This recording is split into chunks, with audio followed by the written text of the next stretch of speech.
Buenas tardes a todos, a los que ya están compartiendo con nosotros esta linda tarde. Queremos comenzar nuestro momento de alabanza.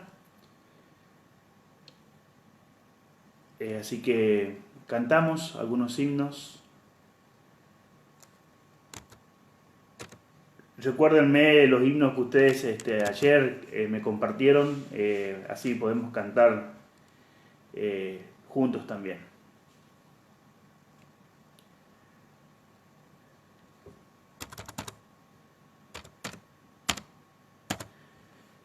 Cantamos juntos el 425, día en día.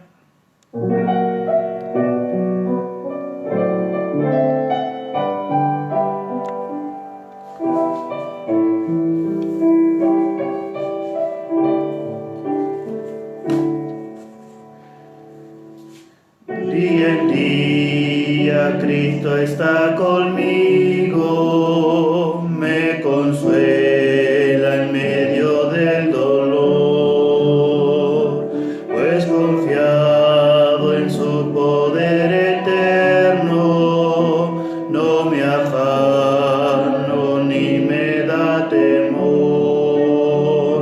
Sobrepuja todo entendimiento la perfecta paz del Salvador. Es un amor tan grande e infinito, siempre me dará lo que es mejor.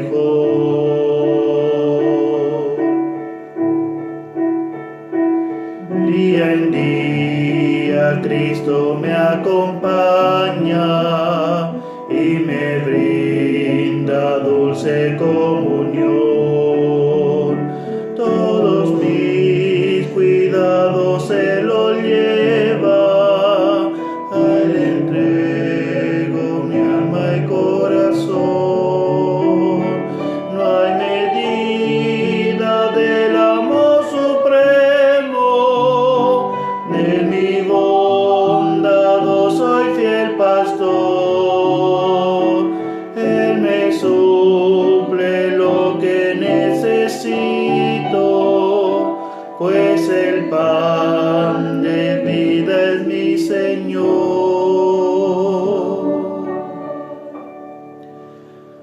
Oh Señor, ayúdame este día a vivir de tal manera aquí, que tu nombre esté glorificado, pues anhelo honrarte solo a ti.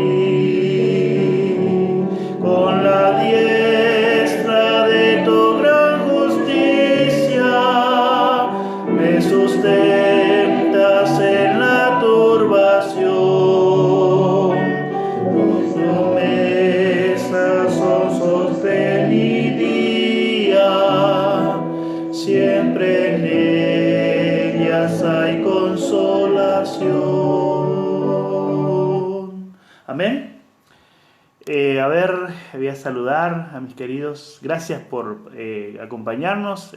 William, Ruth, Jorge, Susana, Gervasio, te mando un abrazo. Edil, gracias por tu compañía. También un saludo para Jacqueline, Gustavo, hermana Alicia Colipán, Del, Lilian, Noris, Neris. Hola Neris, un gusto saludarte, querida. También a la hermana Oliveira, le mando un saludo. Elvia, gracias por tu saludo. Mariana Helves, un saludo para vos también. Hermanita Flavia, Dios te bendiga.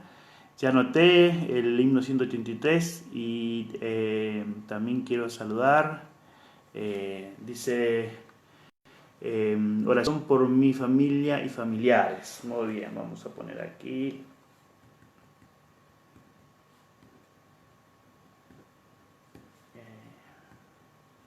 Muy bien. Vamos a cantar el himno 401, que es el que nos pidió Susana, y después el 183 que nos pidió Elvia. 401.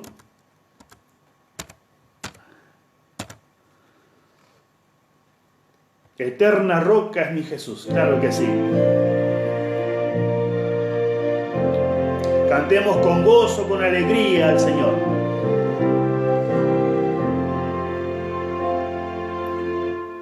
Eterna roca es mi Jesús, refugio en la tempestad. Confianza he puesto yo en él, refugio en la tempestad.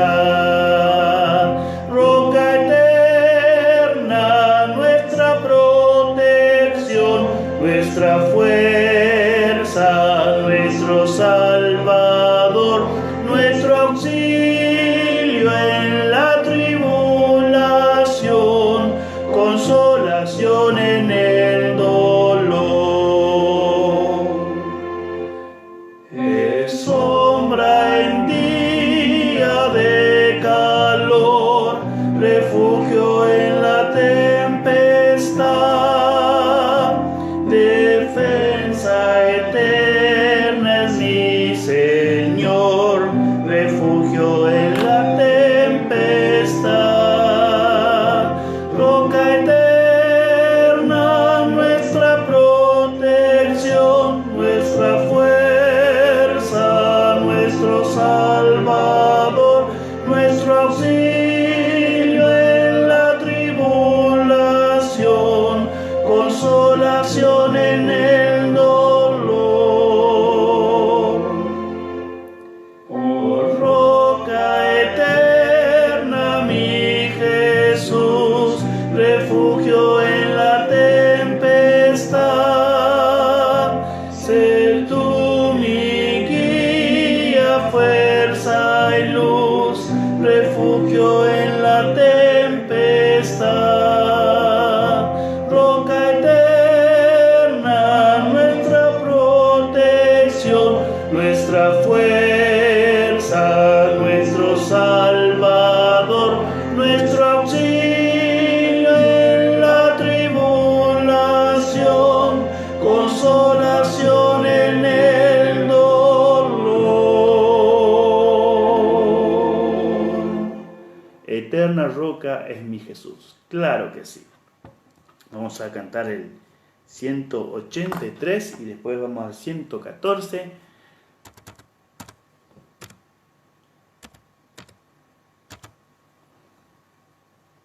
Este es un himno que con frecuencia se lo pide acá, La esperanza, saber que Dios no se olvida de nosotros. Amén.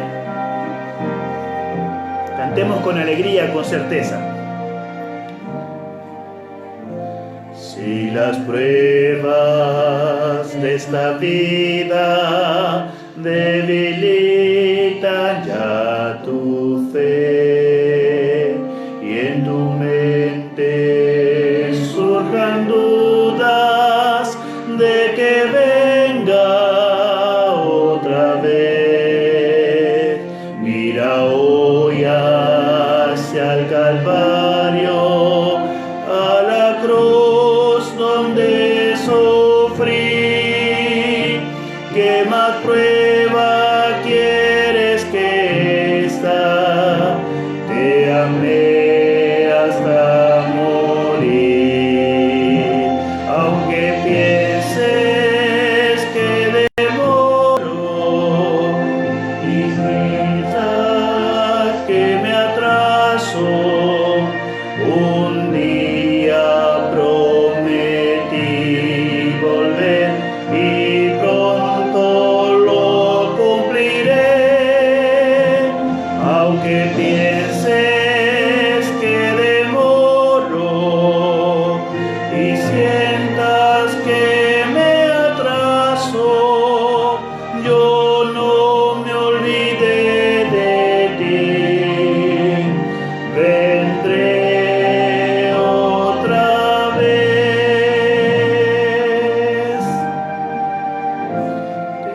Aunque pienses que demoro y sientas que me atraso, un día prometí volver y pronto lo cumpliré. Aunque pienses que demoro y sientas que me atraso, yo no me olvidé de ti. Vendré otra vez.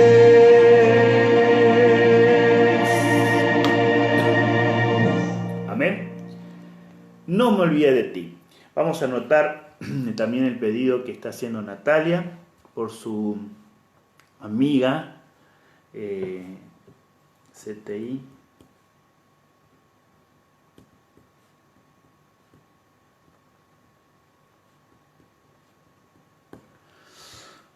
Muy bien, quiero saludar también a Marta que se unió en este momento, a Milka. Oración por la familia de Milka.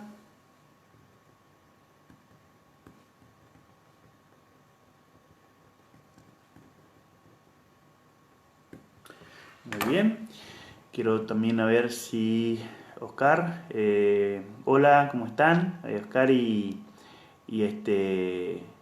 Graciela. María, ¿cómo estás, María? Dios te bendiga, mi querida hermana. Gracias por deseos de bendiciones. Hermana Olga, que Dios te bendiga. También a ti, gracias por la tarea tan linda que estás haciendo. Ariel X, un saludo. Vamos a ver quién más está aquí. Ya, todo lo demás hemos saludado. Están también por Paulita. Para que vuelva a Cristo. Muy bien, claro que sí, vamos ahora. Pero vamos a cantar el 114, que es el himno que también nos pidieron. Así que cantamos ese lindo himno. Dime la antigua historia.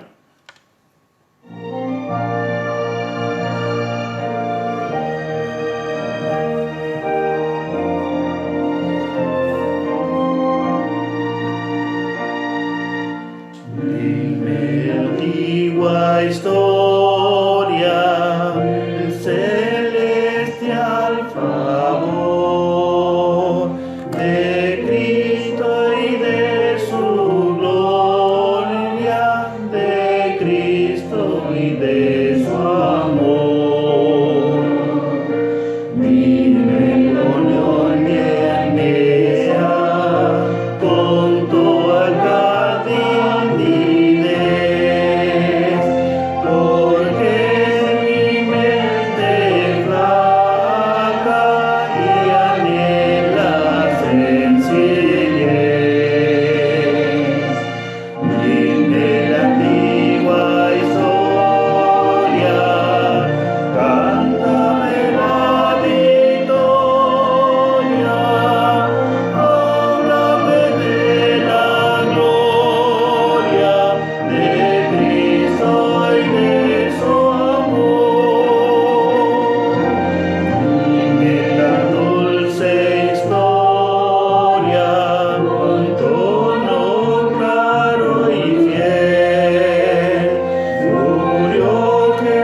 habríamos que cantarlo más. Lo puse acá en un círculo para cantarlo más a menudo porque es un lindo contenido. Hoy quiero saludar a la hermana Susana Lagos, de allí de la iglesia tengo entendido que de la iglesia de Verdad del Medio, así que le mando un saludo por su día de cumple. Y también es el cumpleaños de un hermano de la iglesia de Amiel, este hermano que ahora no se me viene el nombre, pero sé que es el cumpleaños de él, porque hoy lo vi en el grupo y que estamos contentos y felices de que estén pasando ese lindo cumpleaños. Y también veo aquí que René y Nolfa están pidiendo allí oraciones.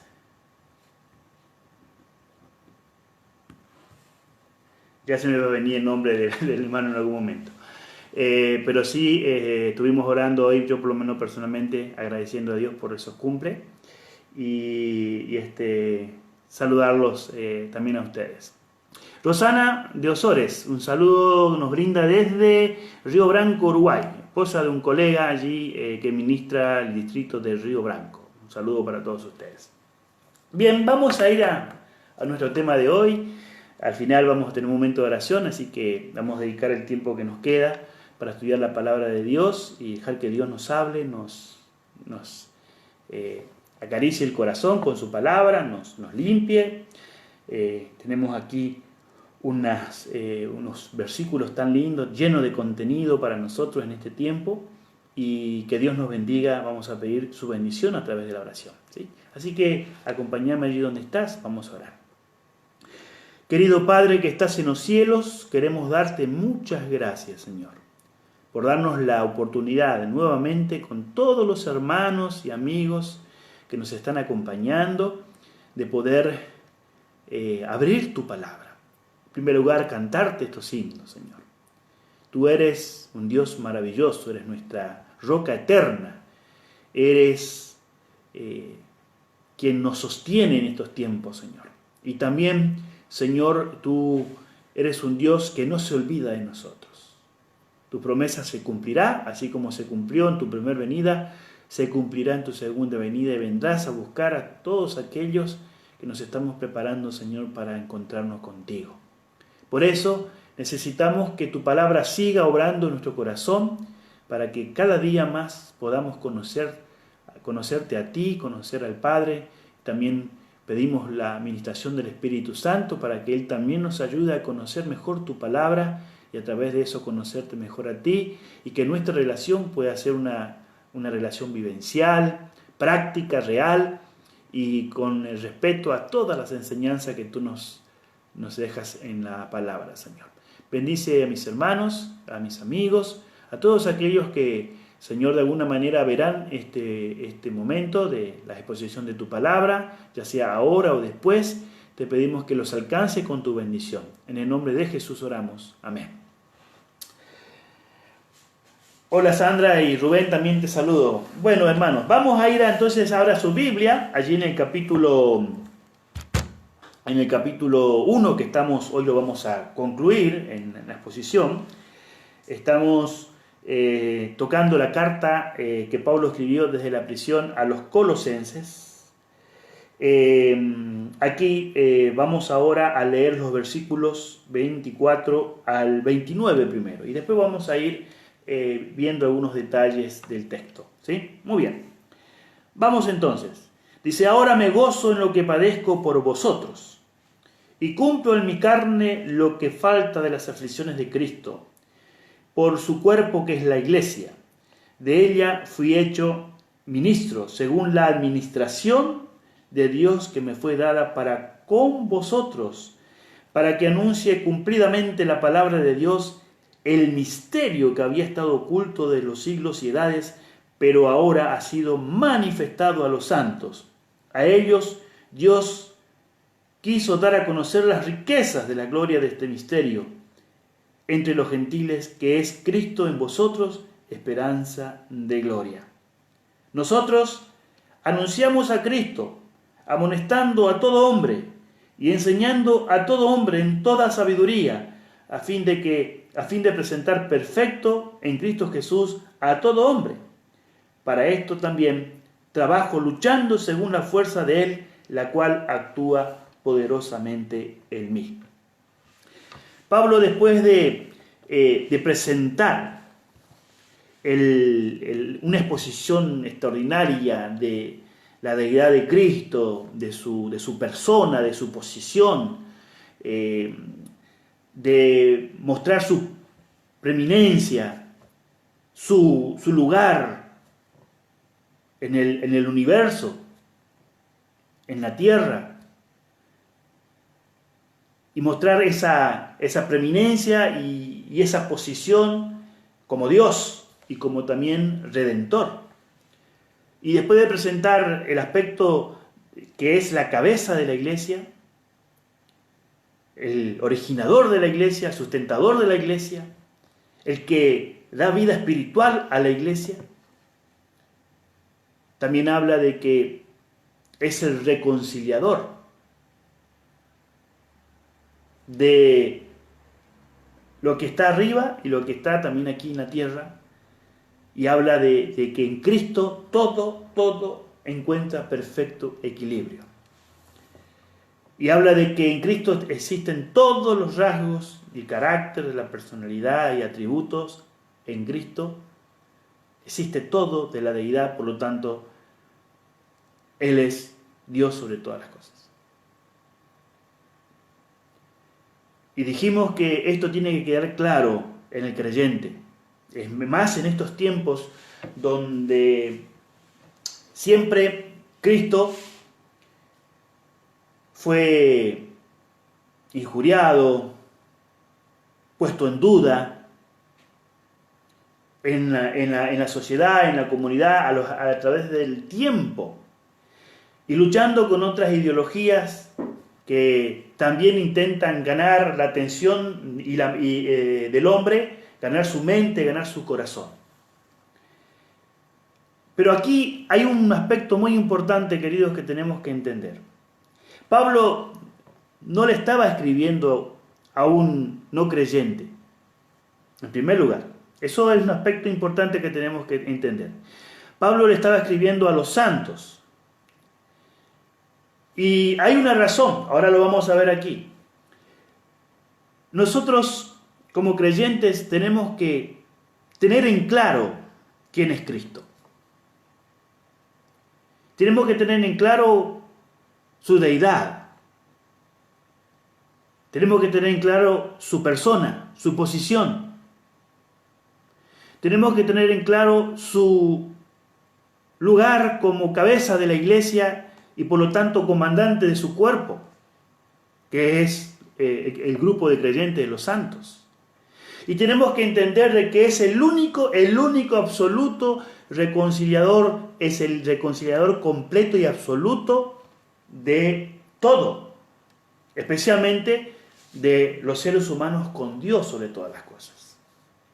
Tenemos que tener en claro que en esa reconciliación se hizo posible por su encarnación, por su muerte y por su resurrección y ascensión a los cielos, donde ministra todavía su muerte, es administrada, así como el sacerdote ministraba la sangre, él administra sus méritos, su muerte es siempre en favor del que necesita. Pero ahora Pablo concluye lo que nosotros vimos ayer con una frase y que va a introducir todos los otros textos que hoy vamos a analizar. Fíjense que el versículo 23, él concluye esa reflexión cuando habla de que el creyente tiene que permanecer firme en la fe, porque, vuelvo al punto, cuando nosotros perdemos de vista quién es Jesús, y prestemos atención aquí, porque en un momento Jesús les preguntó a sus discípulos, díganme, ¿quién dicen que soy yo? Y enseguida uno dijo, lo otro. En algún momento le preguntó a sus discípulos, a la iglesia que él estaba formando, constituyendo en ese cuerpo de apóstoles. ¿Y ustedes? ¿Qué dicen quién soy yo? Por eso que este aspecto es tan importante, porque si nosotros como parte del cuerpo de creyentes, como cristianos que hemos aceptado ser seguidores de Cristo, no tenemos en claro quién es Cristo en mi vida, vamos a estar rumbeando para cualquier lado en nuestra práctica de la fe. Si Cristo no es algo central en ti, en tu experiencia no vas a saber cómo construir la fe. No, entonces vas a construir la fe sobre un cuerpo de ideas, sobre formas, tradiciones, y también con todo el respeto lo digo, sobre un cuerpo de doctrina. Pero si no está la presencia de Cristo en la vivencia de esa doctrina, termina siendo una forma. La forma en cómo presenta Pablo y después le dice a los creyentes que ellos tienen que permanecer firmes, tienen que vivir esa experiencia diariamente para mantener esa firmeza. Porque siempre existen vientos fuertes, ideologías que se mueven y que tienen su repercusión en la sociedad. Y hoy más que nunca estamos siendo objeto de esas ideologías. Y es una tragedia cuando esas ideologías rompen el fundamento del creyente y desvirtúa su concepto de quién es Cristo.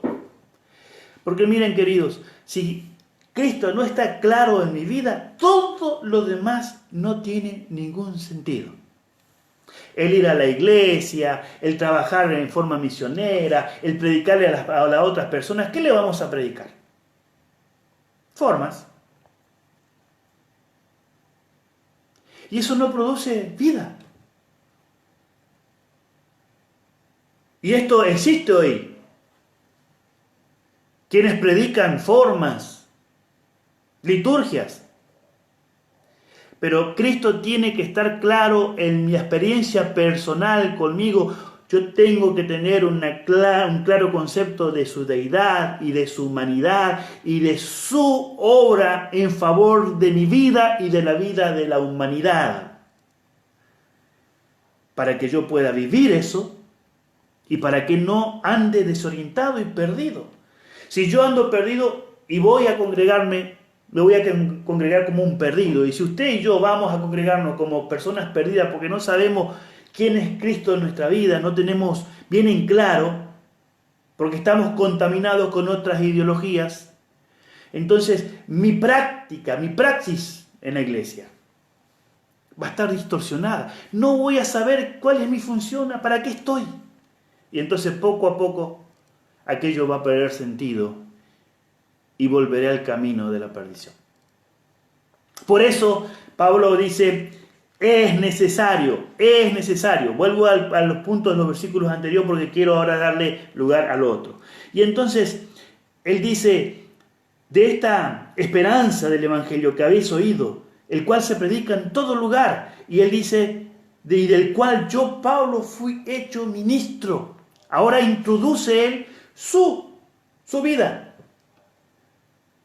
en la parte de este ministerio de proclamar a ese Cristo, a ese Cristo en el cual habita toda la plenitud de la deidad. Y Pablo dice que ese ministerio para él es un gozo, aunque tenga que padecer por causa de vosotros, dice.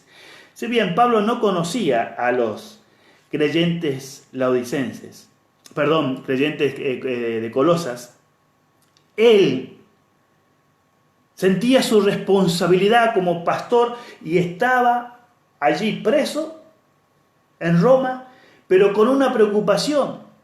Y saben, queridos, quizás las cadenas sean una preocupación, pero la preocupación más grande que tiene que existir en cualquier persona que se constituya ministro del Evangelio, sea una persona que fue a estudiar o tenga una credencial, pero que constituye un predicador de la palabra, tiene que ser que la iglesia sepa quién es Cristo.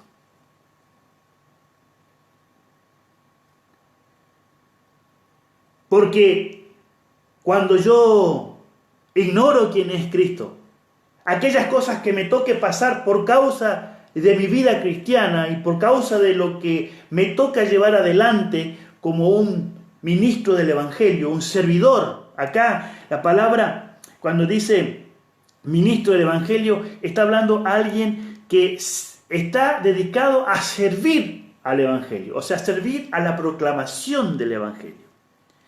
Entonces habla de una responsabilidad, habla de un privilegio. Pablo se sentía privilegiado de ser ministro de este Evangelio. Yo te pregunto, para ti, ¿es un privilegio ser un ministro del Evangelio? Que en ti se diga que eres un cristiano, un creyente en Cristo, ¿es un privilegio? Y pregunto, ¿es una responsabilidad? Ah, no, pero yo no soy pastor. Acá no se usa la palabra pastor, se usa la palabra diácono, servidor. Todo creyente, y Pablo como ministro también, por supuesto, él es sobre todo un ejemplo de ese servicio en aras del Evangelio. Una persona comprometida, sentía privilegio de servir a Cristo. Aún estando en la cárcel atado, para él era un gozo, porque estaba allí, no porque se había portado mal, sino porque estaba allí por causa de su amor a Jesucristo. Pablo se sentía un privilegiado, claro que sí, porque él no se había olvidado nunca se sacaba de la cabeza que él había sido un perseguidor de la iglesia. Y Dios, a pesar de eso, lo llamó a servirle a él. Él se sentía como el más pequeño de los santos. Él lo refiere allí en Efesios capítulo 3, versículo 8.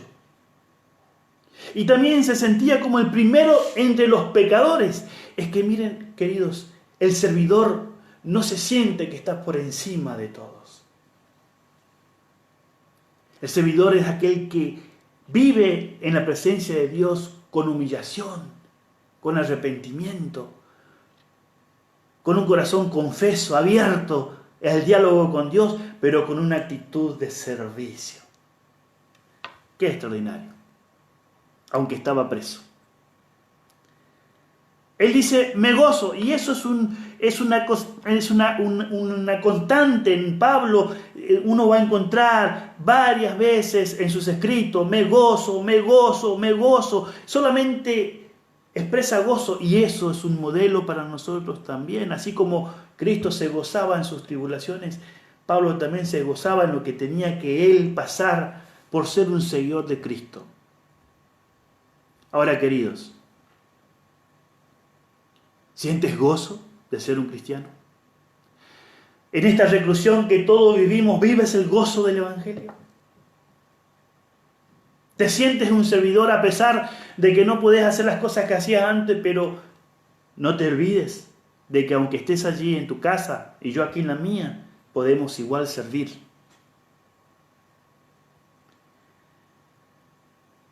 Y él se gozaba, dice aquí, dice, me gozo en lo que padezco por ustedes, por amor a la iglesia, al creyente, al cuerpo de Cristo. Dice, y cumplo en mi carne lo que falta de las aflicciones de Cristo.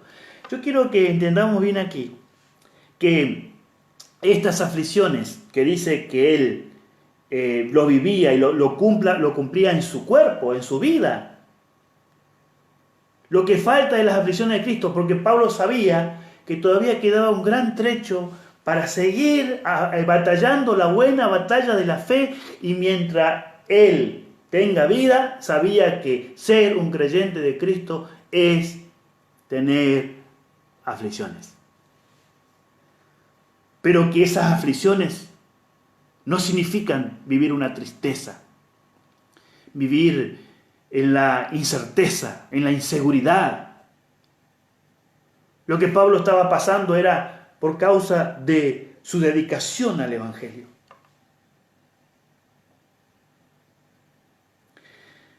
A veces pienso, ¿no? Cuando uno lee estas expresiones de Pablo del continuo gozo,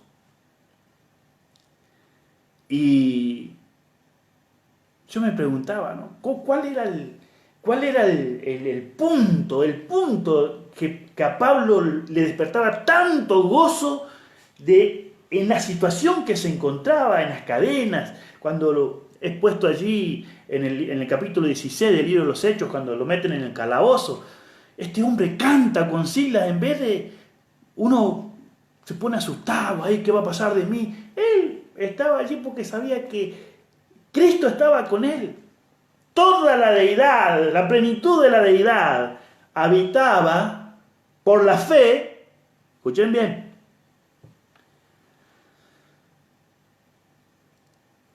en Pablo por la fe, porque él dijo, ya no vivo yo, ahora vive Cristo en mí. Ahí está el secreto.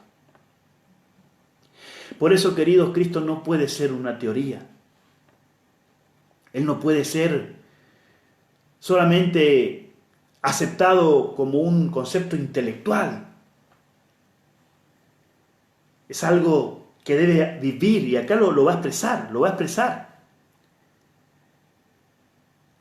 Lo que falta de las aflicciones de Cristo por su cuerpo, o sea, Pablo entendía que todavía había una gran batalla que él debía vivir en su vida por causa de la iglesia, porque Cristo lo había llamado a un ministerio y él estaba dispuesto a cumplir ese ministerio en su vida, porque tenía una misión de fortalecer al pueblo de Dios. Y tenemos sus maravillosas cartas, cuánto fortaleza, cuánto contenido del Evangelio tenemos a través de lo que Dios nos entregó por Pablo.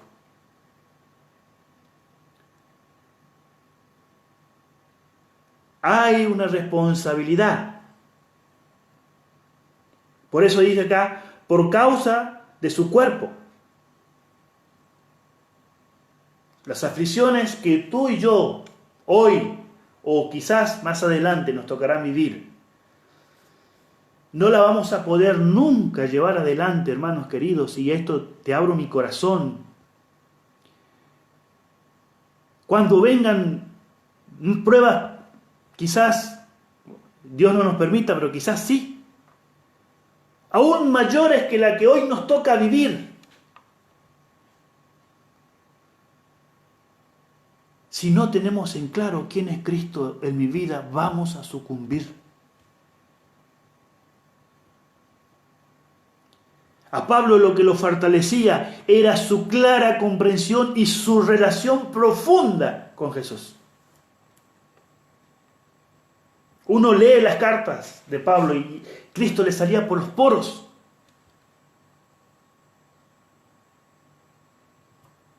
¿Tenía una comprensión intelectual? Claro que sí, pero bajaba a su vivencia, lo hacía real, lo hacía vivencial. Él no ignoraba las Escrituras, un hombre estudioso de las Escrituras. Pero no puede quedar ahí, tiene que experimentarse en la vida práctica.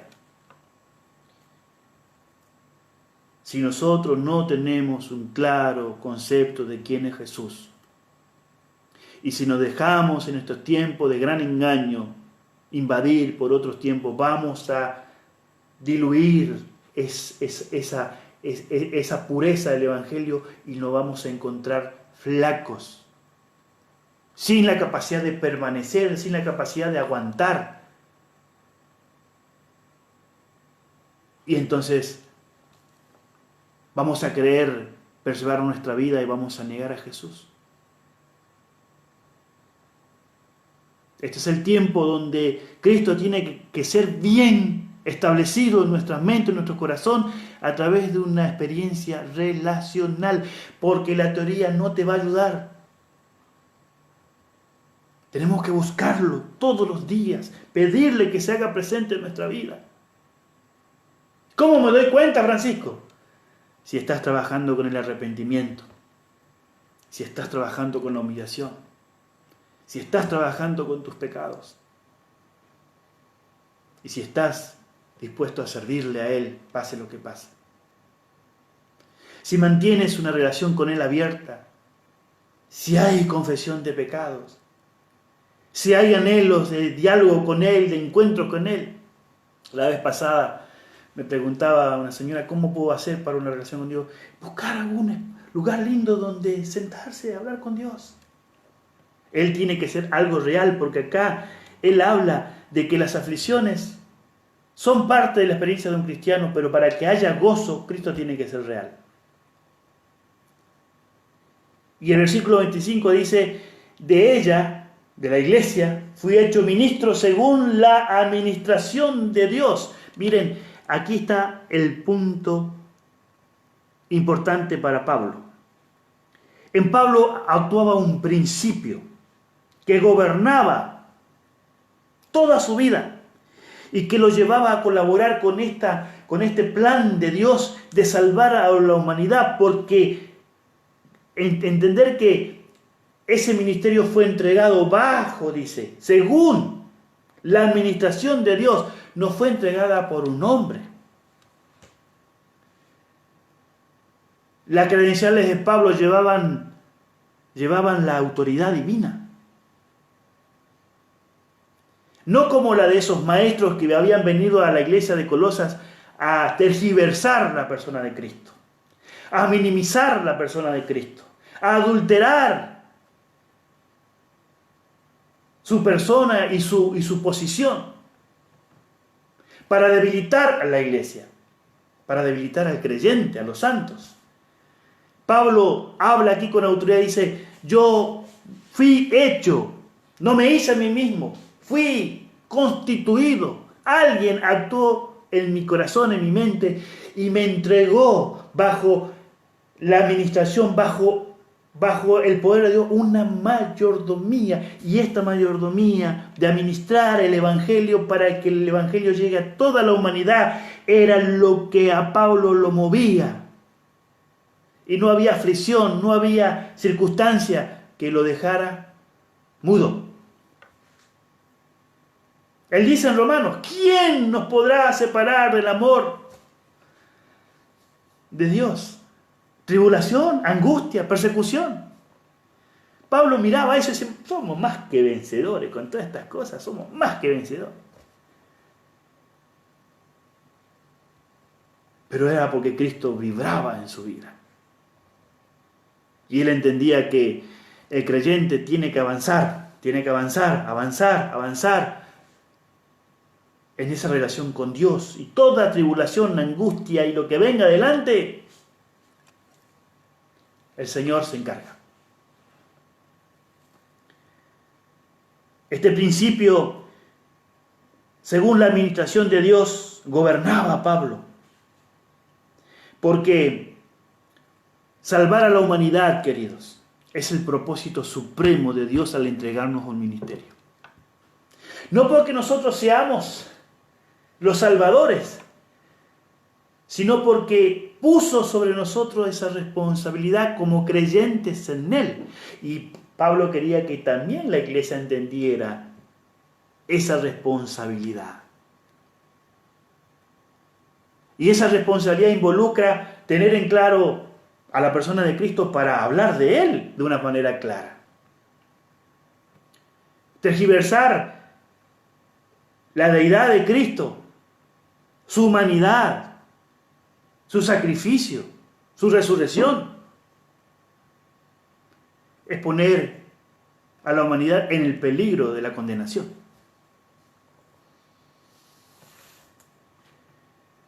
Pablo dice, yo fui hecho ministro, no me elegí, Él me llamó, yo no merecía esto.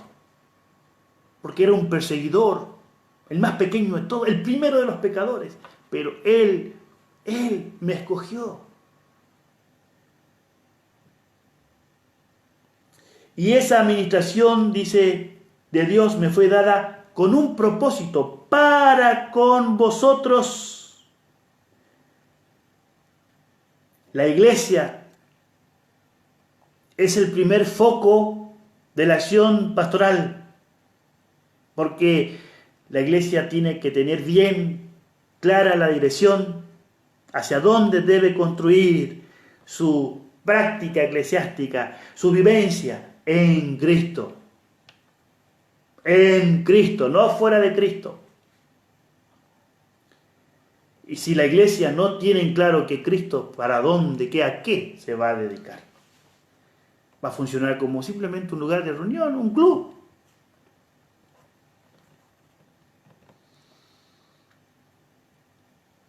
Por eso es tan importante lo que Pablo nos está diciendo aquí.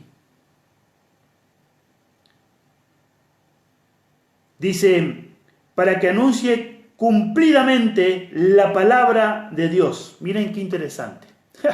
Esta palabra dice, anuncie cumplidamente, dice, llenar totalmente. Para que anuncie completamente. O sea, llene con el anuncio a la palabra de Dios. Y aquí habla de una extensión. Romanos 15:9 dice, llenar todo con el Evangelio. El mismo Pablo lo dice. El anhelo de él era llenarlo todo con el Evangelio de Cristo. Miren, queridos, esto muestra el amor, la pasión que tenía Pablo por Jesucristo. ¿Cómo ese hombre habrá vivido esa transformación? Él estuvo ese tiempo allí en el desierto de Arabia, como lo menciona, ¿no es cierto?, en un encuentro personal con Cristo. ¿Qué habrá vivido Pablo allí? ¿Qué es lo que Jesús le habrá revelado en su mente, en su corazón? ¿De qué manera Jesús pudo cautivar a Pablo para que él tenga esa vida de servicio, pero tan poderosa?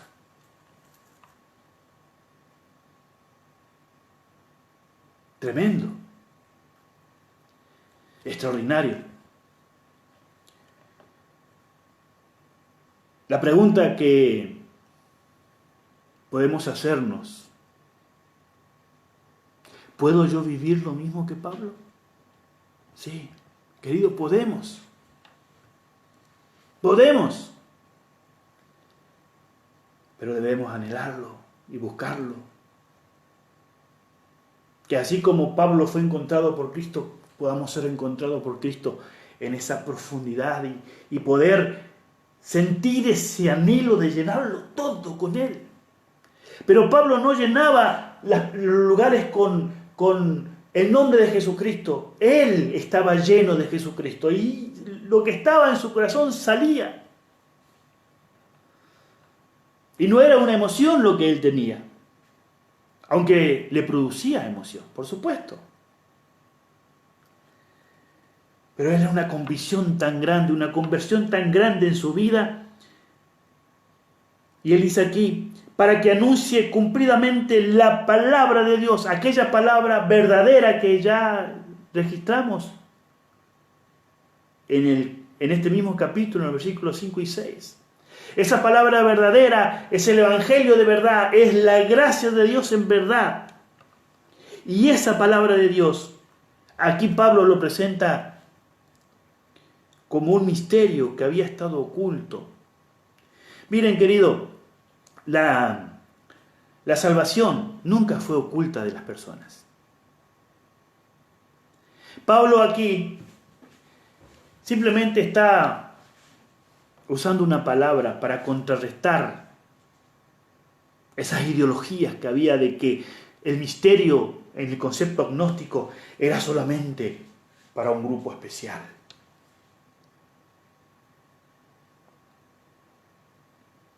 No era para todos. Y hoy existen gente que tiene esa posición, privilegiados dentro de la fe. No hay privilegiados dentro de la fe.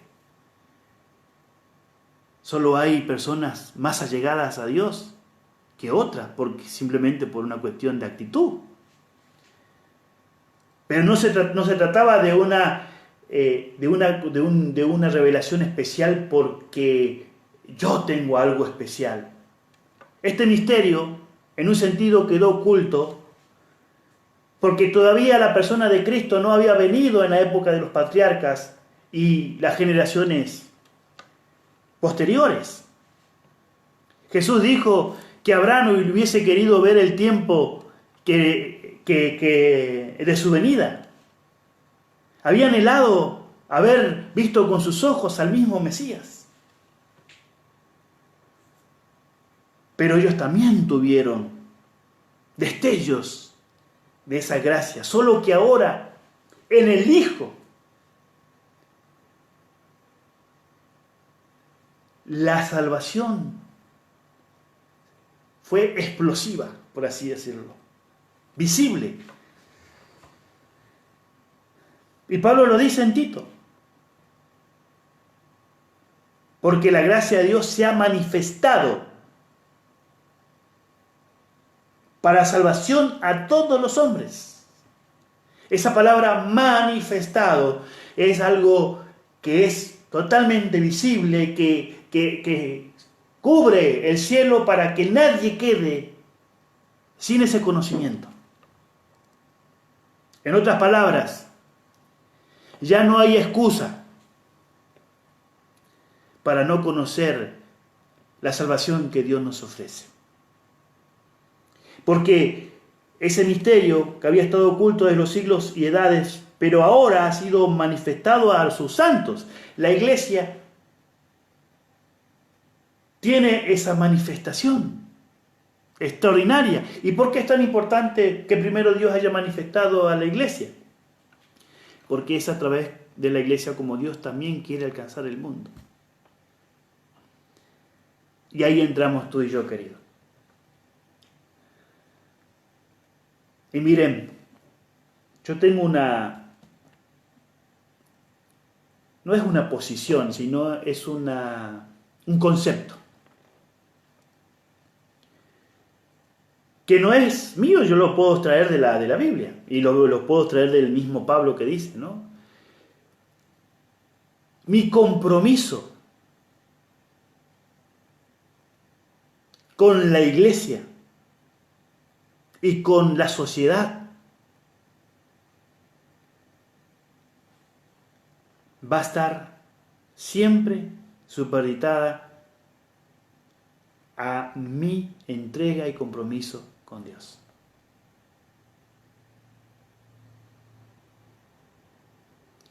Por lo tanto, ¿por qué es tan importante que la iglesia entienda quién es Jesús?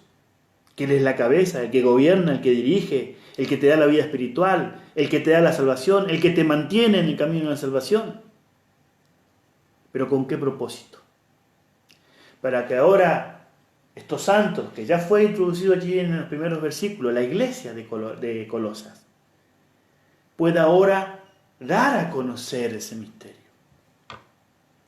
Tu vida y la mía, dice la Biblia, es un templo donde el Espíritu Santo habita. ¿Y cuál es la función del Espíritu Santo? Establecer la presencia de Cristo en mi vida. Por eso que Pablo va a ir a un concepto mucho más profundo todavía y dice, el misterio que había estado oculto de los siglos y edades, pero ahora ha sido manifestado a sus santos. Dice, a ellos Dios quiso dar a conocer la riqueza de la gloria de este misterio entre los gentiles, que es Cristo en vosotros, esperanza de gloria. Miren, esta expresión, en vosotros, no habla de entre vosotros. La expresión que aparece allí no es entre vosotros, sino está dentro de vosotros. Habla de una experiencia personal de la presencia de Cristo. ¿Y por qué dice la esperanza? Porque cuando Cristo es una vivencia personal, se transforma en una esperanza gloriosa, porque lo dice la palabra de Dios. Él se constituye a través de su presencia en mi corazón, como lo manifiesta Efesios 3, versículo 17. Cuando Cristo mora en mi corazón es llenado por la persona de Cristo y genera esa esperanza que hace posible la Shekinah, como dicen algunos. Cristo es la Shekinah de Dios, es la presencia de Dios en esta tierra. Y cuando tú por la fe lo aceptas, Cristo decide morar en tu vida y en tu corazón. Por eso, vuelvo a repetir, Pablo decía, ya no vivo yo, sino que Cristo vive en mí, y lo que ahora vivo en mi carne, o sea, en mi vida, lo vivo en la fe, en esa relación, en esa confianza, en ese diálogo, en esa vivencia con mi Cristo.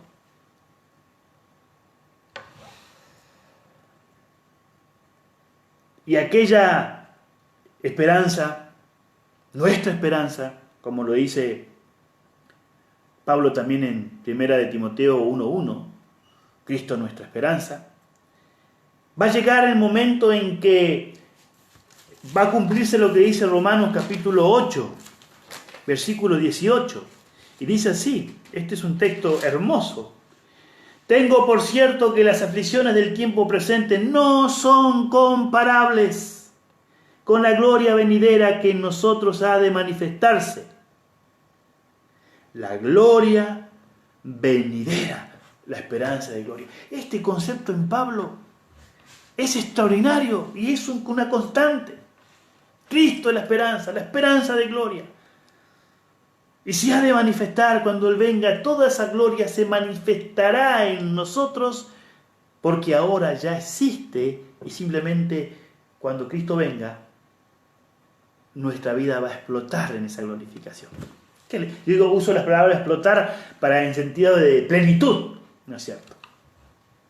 Va a llenar. Por eso, volviendo al concepto de Colosenses, Pablo dice, nosotros anunciamos a Cristo. Y ahora miren cuán abarcante es. Al contrario, el concepto de los falsos maestros, que el misterio era solamente para un grupo, acá Pablo dice, no, Señor, Cristo es para todos. No tener en claro eso es no entender que Él es el reconciliador de todas las cosas. Por lo tanto, tengamos cuidado con querer apropiarnos de la persona de Cristo.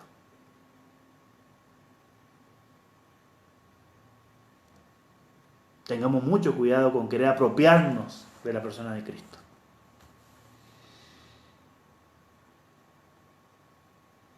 Dice la palabra de Dios, nosotros anunciamos a Cristo amonestando a todo hombre. Amonestar significa llevando su mente a una convicción.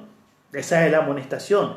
Trabajar a través del contenido del Evangelio en la mente de las personas para llevarlo a un convencimiento de su situación y de lo que Dios les ofrece para que lo acepten en su vida. No habla de una manipulación, habla de un convencimiento. Esa es la tarea, el amonestar sobre la situación que uno vive para presentar la propuesta de Dios de reconciliación. Qué extraordinario es el trabajo de Pablo y cómo nos exhorta también a nosotros de trabajar de la misma manera. Dice, amonestando a todo hombre, todo, enseñando a todo hombre, amonestando a través de la enseñanza. ¿Con qué objetivo?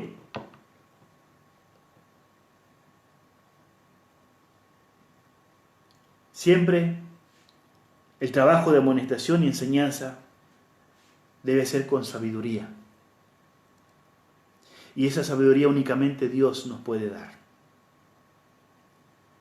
Para que no tergiversemos el Evangelio, sino que la presentemos para que el Evangelio cumpla su propósito, que la persona encuentre a su Salvador en las Escrituras. y se rinda por amor, por el amor que les ofrece, por la bondad con que Dios trata al pecador a través de Cristo. Aunque trata severamente al pecado, al pecador lo trata con bondad cuando esa persona se arrepiente y lo busca para restaurar, volver a ese camino de salvación. Pero el fin de todo es presentar, dice, a fin de presentar perfecto en Cristo Jesús a todo hombre. Otra vez, el objetivo aquí, hombre, es la humanidad, ¿no es cierto? Pero aquí dice perfecto, completo, llegar a ser un adulto espiritual. El objetivo de la amonestación, de la enseñanza con sabiduría, tiene por finalidad en esta función ministerial, en esta función de predicar, de anunciar, es que la persona, por acción del Evangelio, por la acción de la persona de Cristo morando en su vida, pueda llegar a ser un hombre maduro espiritualmente. Solo con Cristo morando en su corazón. Sin eso, puede ser un intelectual bíblico, puede ser un teólogo, pero un adulto espiritual es otra cosa. Y entonces Pablo dice, por eso también trabajo luchando según la fuerza de Él, la cual actúa poderosamente en Él. Miren qué interesante cómo concluye este concepto. Por esto también, o por lo cual también, trabajo, acciono, luchando. Ahí esta palabra es tipo agonizar. El predicador trabaja luchando. ¿Por qué? Porque, queridos, la ganancia de una persona para Cristo es una lucha.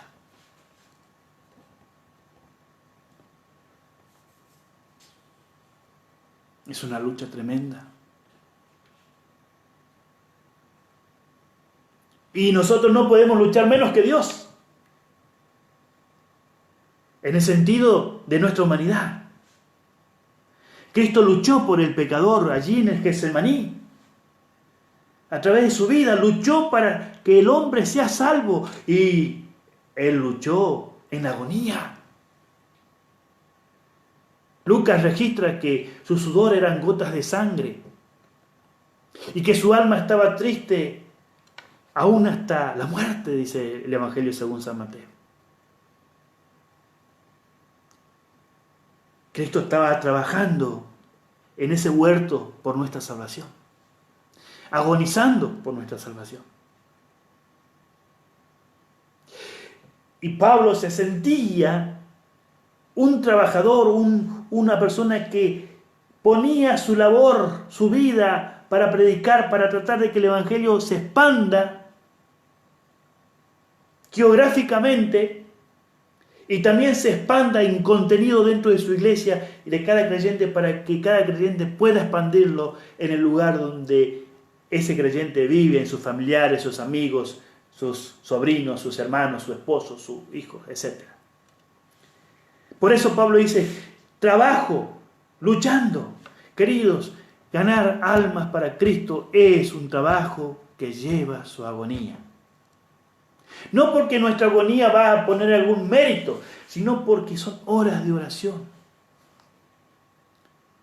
Horas de preocupación por esa persona, sincera, no solamente para que sea un número más, sino porque realmente estamos preocupados que esa persona tenga la salvación que Cristo les ofrece.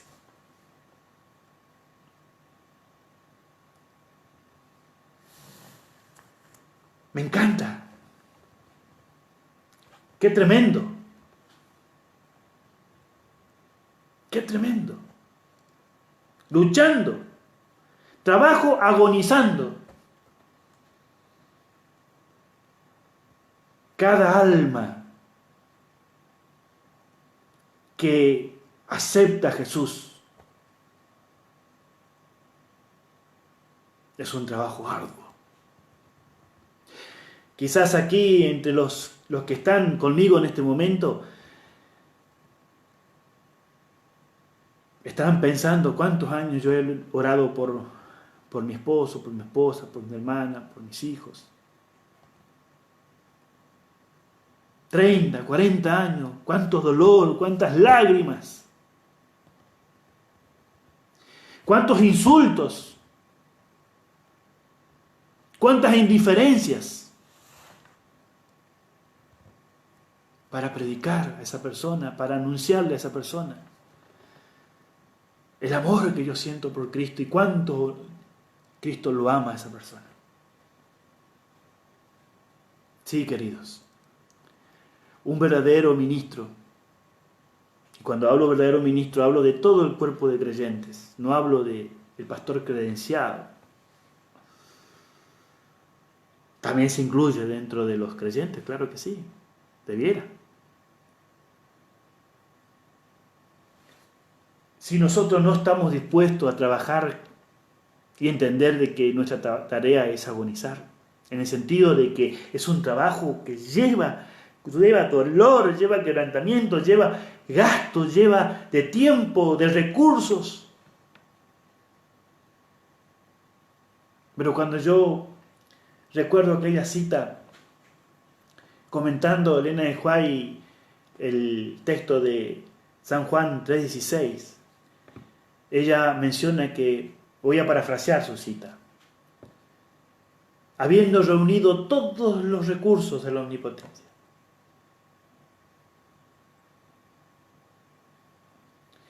Todos los recursos que existían en la propia deidad, lo puso sobre la persona de Cristo para salvar al pecador.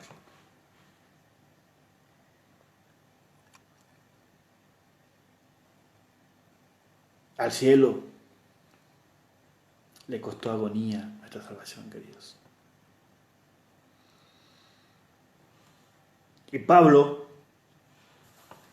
era consciente de eso. Cuando él habla de reconciliación, sabe de qué está hablando.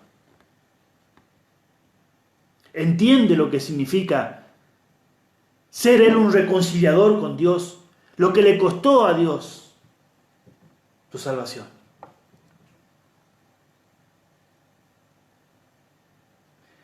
Tu permanencia en la fe costó a Dios. Para ti fue gratis.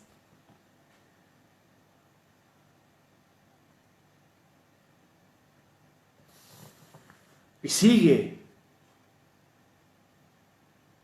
el Espíritu Santo, sigue agonizando, clamando, suplicando, llamando a nuestros corazones para que la salvación sea una realidad en nosotros. Y los seres humanos que viven el Evangelio son parte también de esta labor, que lleva su parte física, su parte mental, su parte material. Pero todo lo vale. Todo lo vale, ¿saben por qué? Porque la vida del Hijo lo vale. La vida de Cristo lo vale. Eso y mucho más. Y este trabajo agonizante es según la fuerza, dice, de Él. Cristo poniendo en Pablo su presencia. Y saben, cuando Cristo estaba agonizando allí, luchando en oración por la salvación nuestra en el Getsemaní, lean ustedes el deseo de toda la gente, esa parte donde Él está orando en el huerto.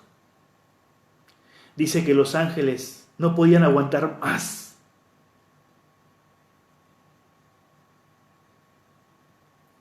Esa agonía.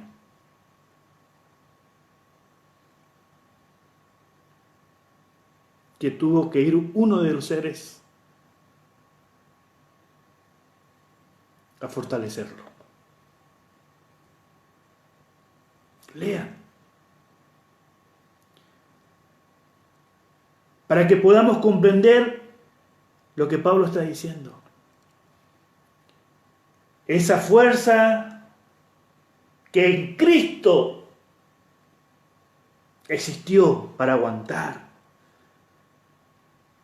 para dar su vida, también quiere que sea parte de cada creyente, para que también haya un poder que salga de Él, que nos haga a nosotros, a cada creyente, poner como prioridad a Cristo y su salvación en mi vida y en la vida de la humanidad. En otras palabras, queridos, hasta aquí yo puedo sacar 4 conceptos. El Evangelio necesita ser bien comprendido. Ese Evangelio bien comprendido es entender quién es Cristo. Y entender quién es Cristo es entender su persona, su posición y su reconciliación. Y en cuarto lugar, es entender de que a todo aquel que Dios llama, lo hace administrador o ministro de ese Evangelio. Y que esa tarea es un trabajo que debemos llevarlo sabiendo que tiene el costo de la salvación, el costo del tiempo, en lo espiritual, en lo mental, en lo material. Pero ¿qué otra cosa podríamos estar haciendo hoy si no es ocuparnos en que Cristo sea una realidad en mi vida y ocuparnos en que Cristo llegue a todas las personas de este mundo? ¿Acaso ese no debería ser nuestro mayor interés en este tiempo? Claro que sí, queridos. Comprender el Evangelio adecuadamente significa percibir y rechazar todo aquello que desvirtúe a la persona de Cristo. Comprender su lugar en la iglesia, su posición en mi salvación. Yo no me salvo por mis méritos. Él es el único que puede hacer completa mi salvación. Pero una vez que esa salvación llegó a mi vida, si la llegó, no puedo callarme. Debo anunciar a Cristo. Queridos, vamos a orar por esto. Yo no sé cómo está tu vida. Yo sé cómo está la mía. Y necesito más de Jesús. Más de Él.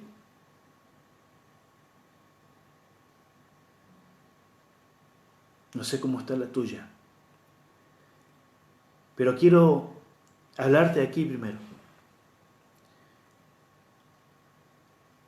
¿Tenés claro quién es Jesús en tu vida?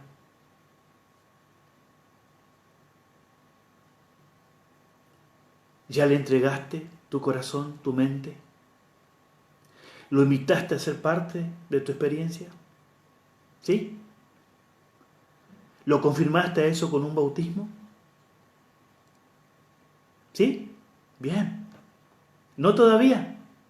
No te demores, querido. Porque estamos en un tiempo muy importante. ¿Ya hiciste planes para hacerlo? Te felicito. Mantente en esa decisión. No dejes que otras ideologías te saquen de esa decisión.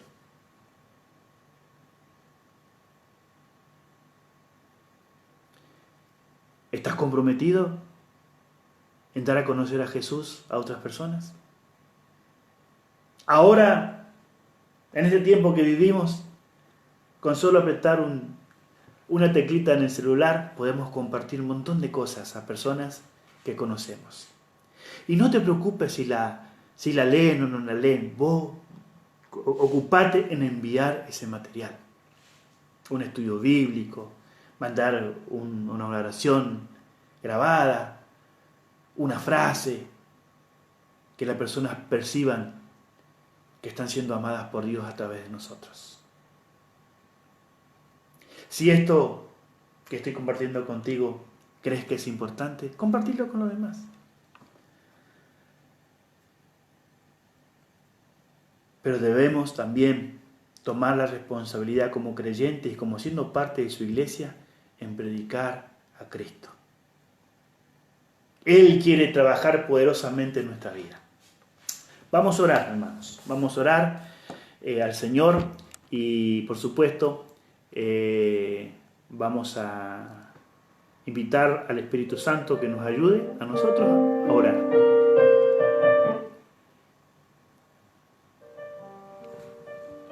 Tengo aquí las peticiones de algunos de ustedes, así que quiero que me acompañen en la oración, hermanos.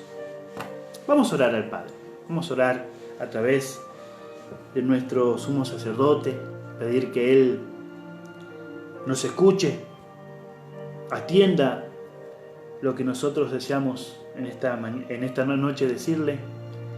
Quiero agradecerte por haberte animado a decir cuál es tu necesidad. Como creyentes estamos simplemente colaborando,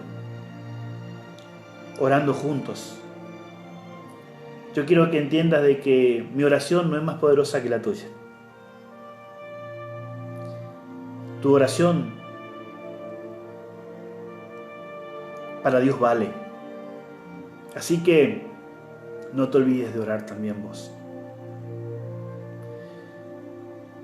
Cristo quiere recibir tu oración. Así que mientras yo oro en forma audible, háblale a Dios.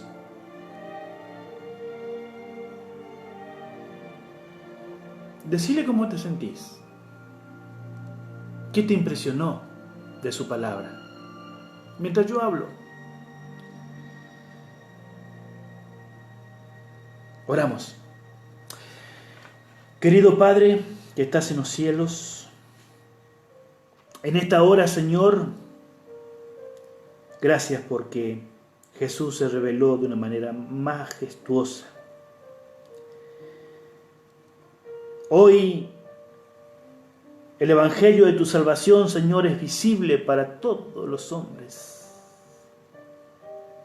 para toda la humanidad. Así como lo hiciste con Pablo, en el pasado, en este presente, también nos dice aquí en esta carta, que quieres constituir nuestras vidas como siendo parte de tu pueblo, Señor. Nos quieres entregar el servicio de la predicación del Evangelio. Tú has establecido una sentencia que se cumplirá, Señor, y será predicado el Evangelio a todo el mundo y entonces el fin vendrá. Eso no puede ser cambiado porque son tus palabras. Queremos, Señor, que tú te manifiestes en la vida de tu iglesia.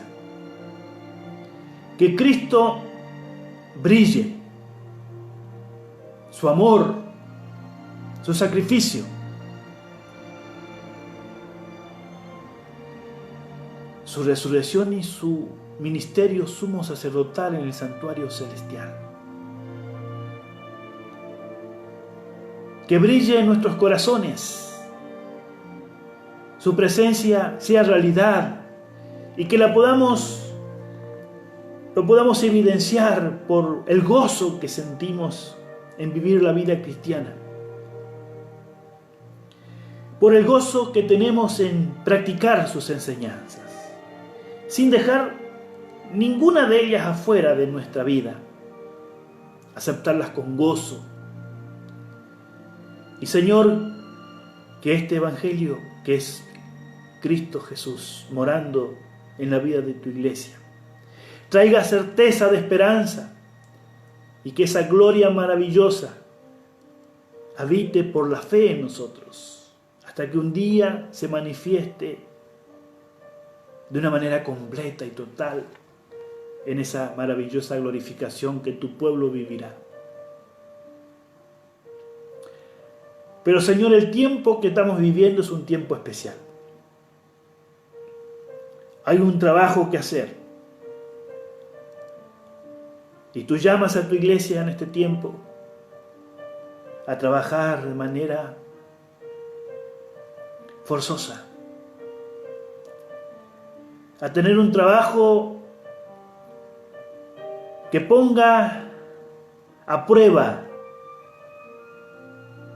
esas cualidades y capacidades y dones que tú entregaste a cada uno, Señor. Se pueden ver muchos de ellos que hoy están actuando bajo tu poder. Niños predicando, jóvenes, hombres y mujeres, a través de instrumentos, a través de predicaciones, a través de historias, a través de cánticos, a través de oraciones, a través de semanas especiales. Tú, Señor, estás haciendo una obra extraordinaria. Quiero rogarte que ninguno de nosotros quede afuera. Todos nosotros tenemos amigos, familiares, que deseamos que cuando tú vengas, todos ellos estén presentes. Porque valoramos el costo, valoramos el sacrificio. Es gratis para nosotros, Señor, pero al cielo le costó. Trabaja, Señor, en nuestros seres queridos. Yo tengo aquí, Señor, el pedido que René y Nolfa nos has hecho. Quieren que oremos por ellos. Fortalece la vida de René, fortalece la vida de Nolfa. Lo que ellos estén necesitando ahora, Señor, llévales y llena sus vidas con lo que necesiten.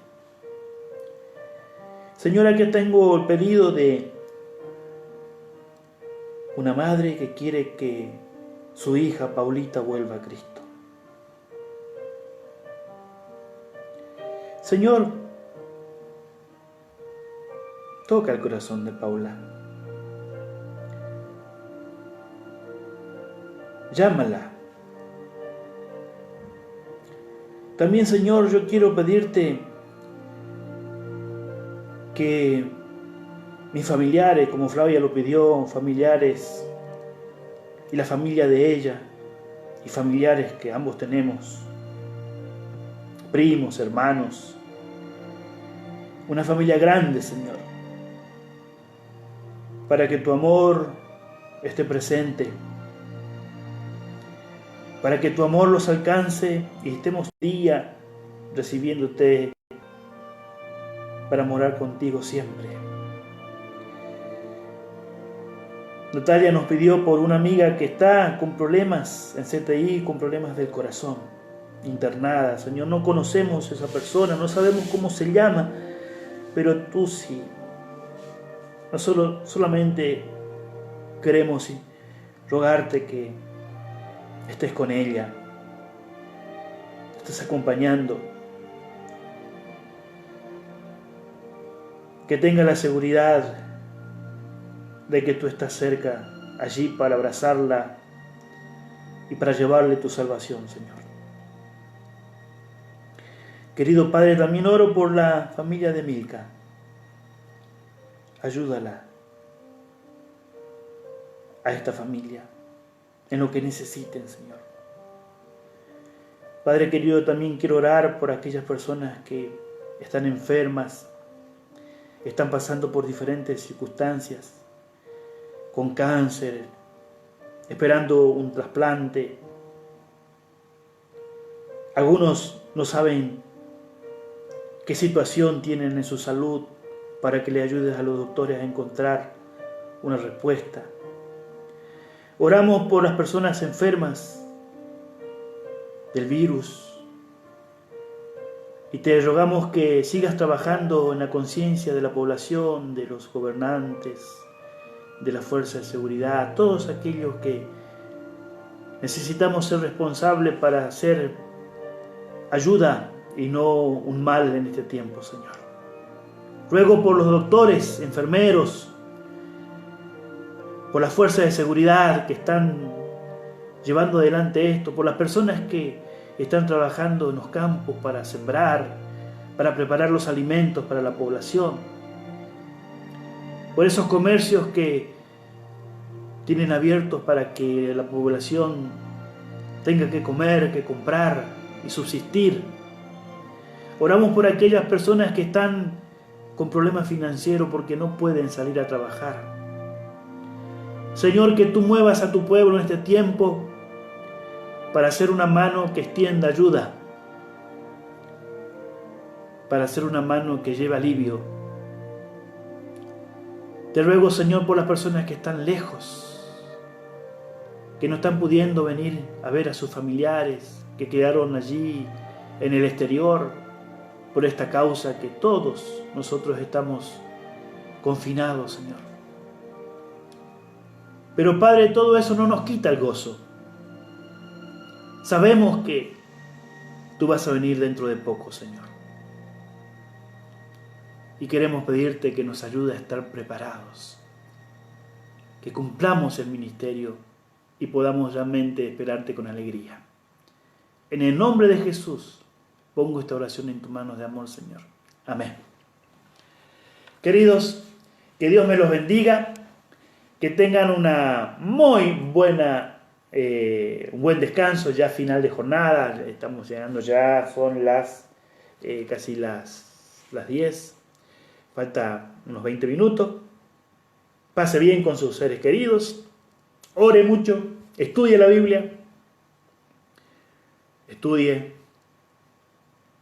su escuela sabática, pero sobre todo la Biblia. Lea material que les ayude a ampliar el conocimiento de la Escritura. Y sobre todas las cosas, manténgase conectado con Dios. Háblele de manera personal. Él quiere hacer morada todos los días con usted. Que Dios te bendiga. Te mando un abrazo fuerte, fuerte. Que tengas un buen descanso. Y que mañana, 9:30 de la mañana,